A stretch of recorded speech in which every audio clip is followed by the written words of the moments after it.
Hello and welcome back to another video. In this problem, we're asked to show by means of an example that the limit as x approaches a of f of x times g of x may exist, even though the individual limits of f of x and g of x do not exist. So here we're going to use x is equal to 0, and our functions are going to be the square root of x and 1 over the square root of x.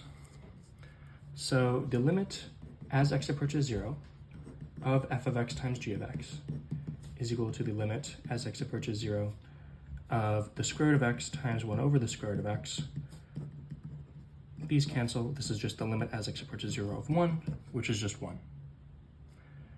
Therefore, this exists, right? It has a value of 1. However, the limit of f of x, right?